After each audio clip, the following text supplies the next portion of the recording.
প্রিয় বন্ধুরা, RD math solution আপনাদের সবাইকে স্বাগতম। আমি রঞ্জন দেবনাথ।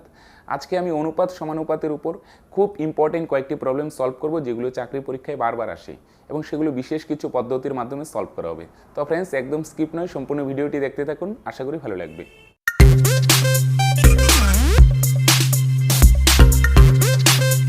আজকের প্রথম প্রবলেম, এ ও বি এর বর্তমান বয়সের অনুপাত 3:1। এ এবং বি এদের বর্তমান বয়সের অনুপাত দেওয়া আছে 3:1। আচ্ছা, 15 বছর পর তাদের বয়সের অনুপাত হবে 2:1। 15 বছর পর তাদের বয়সের অনুপাত হবে 2:1। তাদের বর্তমান বয়স কত? এ ধরনের প্রবলেম আমরা কিভাবে করব ফ্রেন্ডস? আমি তাদের বর্তমান বয়সের দিকে যদি নজর দিই, এ এর বয়স 3, বি এর বয়স 1, তাহলে তাদের ডিফারেন্স কত? 2। আবার 15 বছর পর তাদের বয়স হচ্ছে, এ এর বয়সের অনুপাত 2, বি এর বয়সের অনুপাত 1, তাহলে তাদের ডিফারেন্স কত হচ্ছে? 1। এবার একটা জিনিস খেয়াল করো, 15 বছর আগে বলুক, পরে বলুক, বা 10 বছর আগে পরে যাই বলুক না কেন, তাদের বয়সের ডিফারেন্সটা কিন্তু সেম থাকবে। তাদের বয়সের ডিফারেন্স না কমবে না বাড়বে। তার মানে আগে ডিফারেন্স ছিল 2, এখনও ডিফারেন্সটা আমরা 2 বানানোর চেষ্টা করব। আগেও 2 ছিল, এখনটাও 2 বানাবো। 2 বানাতে হলে কি করতে হবে? 1কে 2 দিয়ে গুণ করলে 2 কে 2 হচ্ছে। 1কে 2 দিয়ে গুণ করলে 2 কে 2 হচ্ছে। এখানে 2 দিয়ে গুণ করা মানে এটাকেও গুণ করতে হবে 2 দিয়ে, তাহলে 2 দুগুণে 4। এটাকেও গুণ করতে হবে 2 দিয়ে, 2 কে 2। তাহলে এবার এ এর বয়স হচ্ছে 4, বি এর বয়স 2, ডিফারেন্সটা কত হচ্ছে? 2। তাহলে ফ্রেন্ডস, আমাদের প্রথম কাজ থাকবে এই ধরনের অঙ্কে ডিফারেন্সটা সেম বানাতে হবে। আগে 2 ছিল, এখনও 2 বানিয়ে নিলাম। আচ্ছা, এবার ফ্রেন্ডস, এ এর বয়স আগে ছিল 3, এখন হলো 4। যে কোনো একটা দিয়ে দেখা যেতে পারে, বি এরটা দিয়েও দেখতে পারি আমি। আচ্ছা, এদিকে যদি দেখি, এ এর বয়স প্রথমে ছিল 3 বছর, এখন হয়ে গেল 4 বছর। তাহলে কত বছর বাড়লো? 1 বছর বা 1 ইউনিট। কিন্তু প্রশ্নে বলছে 15 বছর পর। 15 বছর পর মানে এ এর বয়সও 15 বছর বাড়বে, বি এর বয়সও 15 বছর বাড়বে। 15 বছর পর মানে এ এর বয়স 15 বছর বাড়বে। কিন্তু আমাদের এখানে কত বাড়লো? 1 ইউনিট বা 1 বছর। আমাদের বাড়ছে 1 বছর, কিন্তু প্রশ্নে বলছে 15 বছর। তাহলে আমি বলতে পারি ফ্রেন্ডস, এই 1 এর ভ্যালুই হচ্ছে 15। 1 এর ভ্যালুই কত? 15।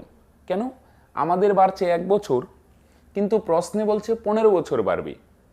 তার মানে আমি বলতে পারি 1 ইউনিটের ভ্যালু হচ্ছে 15। এবার বার করতে হবে তাদের বর্তমান বয়স। বর্তমান বয়স মানে এ এর বয়স আর বি এর বয়স বার করতে হবে। এ এর বয়স আমরা ধরেছি 3 ইউনিট, তাহলে 1 ইউনিটের ভ্যালু হচ্ছে 15। তাহলে 3 ইউনিটের ভ্যালু কত হবে? 3 গুণন 15, 3 15 45 বছর। একইভাবে বি এর বয়স কত হবে? বি এর বয়স 1 ইউনিট, 1 ইউনিটের ভ্যালু কত? 15 বছর। তার মানে বি এর বয়স হয়ে যাবে 15 বছর। অর্থাৎ এ এর বর্তমান বয়স 45 বছর, বি এর বর্তমান বয়স 15 বছর। এটাই অ্যান্সার ফ্রেন্ডস। আশা করি বুঝতে পেরেছো। চলো নেক্সট প্রবলেম। 2 নম্বরে কি বলছি? সমগ্র পৃথিবীতে জল ও স্থলের পরিমাণের অনুপাত 1:3। সমগ্র পৃথিবীতে জল আর স্থলের অনুপাত 1:3, এবং দক্ষিণ গোলার্ধে বলছে তাও 1:9। তা বলতে জল আর স্থলের অনুপাত 1:9। দক্ষিণ গোলার্ধে হচ্ছে জল আর স্থলের অনুপাত 1:9। তাহলে বলছে উত্তর গোলার্ধে জল ও স্থলের অনুপাত কত হবে? আচ্ছা, সমগ্র পৃথিবীতে জল ও স্থলের অনুপাত 1:3, দক্ষিণ গোলার্ধে জল আর স্থলের অনুপাত 1:9। তবে উত্তর গোলার্ধে জল ও স্থলের অনুপাত কত হবে? আচ্ছা, এবার আমরা জানি সমগ্র পৃথিবীকে সমান 2 ভাগে ভাগ করলে একটা ভাগ হচ্ছে উত্তর গোলার্ধ আর একটা দক্ষিণ গোলার্ধ। উত্তর গোলার্ধ আর দক্ষিণ গোলার্ধ দুটো সমান হবে। ওকে, সম্পূর্ণ পৃথিবীকে 2টো ভাগে ভাগ করা যাচ্ছে, একটা উত্তর গোলার্ধ, একটা দক্ষিণ গোলার্ধ। আচ্ছা, এবার সম্পূর্ণ পৃথিবীটাকে আমরা কত ধরবো? দেখো ফ্রেন্ডস, এখানে 1 আর 3 যোগ করলে কত হয়? 4। এখানে 9 আর 1 যোগ করলে 10, অনুপাতগুলো যোগ করব।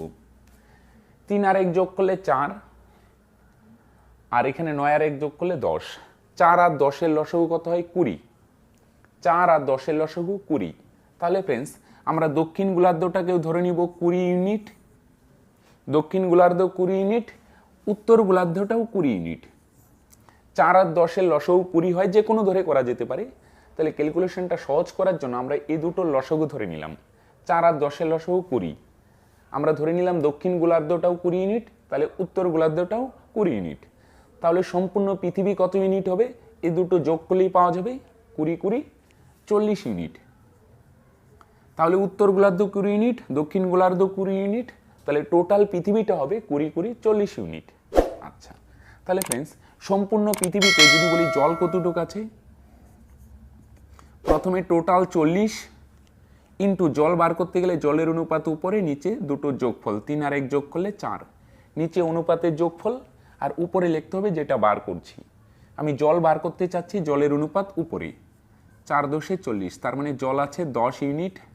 আচ্ছা, স্থল যদি বার করি সেমভাবে টোটাল 40 ইন্টু জলের অনুপাত হচ্ছে 3, এটা আসবে উপরে, আর নিচে দুটো অনুপাতের যোগফল 4, 4 দশে 40, তার মানে স্থল হচ্ছে 30 ইউনিট। একইভাবে দক্ষিণ গোলার্ধে জল কত ইউনিট থাকবে? টোটাল 20 ইন্টু জলের অনুপাত 1, আর নিচে দুটো অনুপাতের যোগফল 10, 10 দিয়ে 20, তার মানে জল আছে 2 ইউনিট। স্থল কত ইউনিট হবে? টোটাল 20 ফ্রেন্ডস, আর স্থলের অনুপাত হচ্ছে 9, এটা আসবে উপরে, আর নিচে দুটো অনুপাতের যোগফল 10, 10 দিয়ে 20, তার মানে 9 দুইয়ে কত হবে? 9 আর 2 গুণ করলে 18 ইউনিট। আচ্ছা, তাহলে সমগ্র পৃথিবীতে জল আছে 10 ইউনিট, আর দক্ষিণ গোলার্ধে জল হচ্ছে 2 ইউনিট। তাহলে উত্তর গোলার্ধে জল কত ইউনিট থাকবে? লিখে নিই জল ইস্টু স্থল।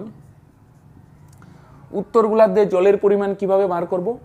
সম্পূর্ণ পৃথিবীর জলের পরিমাণ থেকে দক্ষিণ গোলার্ধেরটা বাদ দিলে সম্পূর্ণ পৃথিবীতে হচ্ছে 10 ইউনিট, আর দক্ষিণ গোলার্ধের জল হচ্ছে 2 ইউনিট।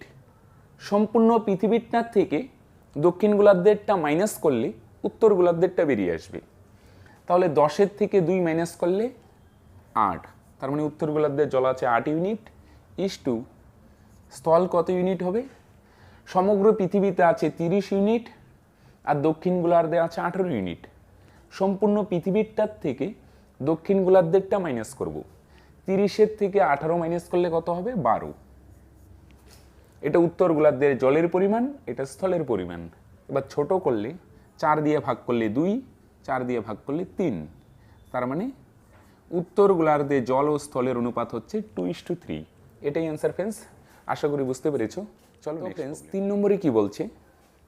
এ ও বি এর মাসিক আয়ের অনুপাত 5:6 এবং মাসিক ব্যয়ের অনুপাত 3:4। যদি তারা মাসে যথাক্রমে 1800 টাকা এবং 1600 টাকা সঞ্চয় করেন, তবে বি এর মাসিক আয় কত? আচ্ছা, এর অনুপাত দেওয়া আছে আয়ের 5, আর বি এর আয়ের অনুপাত দেওয়া আছে 6। এটা আমরা একটু এক্স এর হেল্প নিয়ে করব, কিন্তু ভয়ের কিছু নেই ফ্রেন্ডস, খুব সিম্পলি আমরা এটা সলভ করব। এর আয়ের অনুপাত দেওয়া আছে 5, এটাকে আমরা ধরে নিলাম 5x, আর বি এর আয়ের অনুপাত দেওয়া আছে 6, এটাকে ধরে নিলাম 6x। তার মানে এর ইনকাম হচ্ছে 5x, বি এর ইনকাম 6x। আচ্ছা, এবার আমরা কি করব ফ্রেন্ডস? ইনকাম থেকে বা আয় থেকে ব্যয় মাইনাস করলে সঞ্চয় পাওয়া যায়। একইভাবে আয় থেকে যদি সঞ্চয় মাইনাস করি তাহলে ব্যয় পাওয়া যাবে। আয় থেকে সঞ্চয় মাইনাস করলে ব্যয় পাওয়া যাবে। তাহলে এর আয় হচ্ছে কত? 5x, এটার থেকে সঞ্চয়টা মাইনাস করব। এর সঞ্চয় কত বলছে? 1800 মাইনাস 1800। তাহলে এটা দিয়ে কি বোঝাচ্ছে? এর ব্যয়। কেন ফ্রেন্ডস? আয় থেকে সঞ্চয় মাইনাস করলে ব্যয় পাওয়া যাবে। আর নিচে লিখি বি এর ব্যয়। বি এর ব্যয় কিভাবে বার করব? আয় হচ্ছে 6x, আয় থেকে মাইনাস করব। কি মাইনাস করব? সঞ্চয়টা। বি এর সঞ্চয় হচ্ছে 1600 মাইনাস 1600, অর্থাৎ আমরা উপরে লিখলাম এ এর ব্যয়, নিচে লিখলাম বি এর ব্যয়। আমরা এদিকেও আরেকটা ইকুয়েশন যেহেতু বানাবো, উপরে এদিকে যেহেতু লিখছি এ এর ব্যয়, এদিকেও আমরা উপরে লিখবো এ এর ব্যয়। এ এর ব্যয় কত দেওয়া আছে? এ এর ব্যয় হচ্ছে 3, উপরে লিখবো 3, আর নিচে লিখবো বি এর ব্যয়। বি এর ব্যয় কত দেওয়া আছে? 4। ওকে ফ্রেন্ডস, তাহলে আমরা কি করলাম? এদিকে উপরে লিখলাম এ এর ব্যয়, নিচে লিখলাম বি এর ব্যয়। এদিকেও সেম ভাবে উপরে লিখলাম এ এর ব্যয়, নিচে বি এর ব্যয়। যেহেতু দুটো সেম জিনিস, তাহলে আমরা দুটোকে সমান করে দিতে পারি। ওকে, এবার এটা আমরা সলভ করব। কিভাবে সলভ করব? কোনাকুনি বজ্রগুণন করব। কিভাবে করে? প্রথমে 4 দিয়ে গুণ করি আমরা 5x কে, পরে 4 দিয়ে গুণ করব 1800 কে। 4 দিয়ে 5x কে গুণ করলে হবে 4 5 20x, মাইনাস 4 দিয়ে 1800 কে গুণ করলে হবে 4 18 72, দুটো শূন্য। এদিকে গুণ কমপ্লিট, এবার দিব একটা সমান সমান। এবার এদিকে 3 দিয়ে গুণ করব প্রথমে 6x কে, তারপর 3 দিয়ে গুণ করব 1600 কে।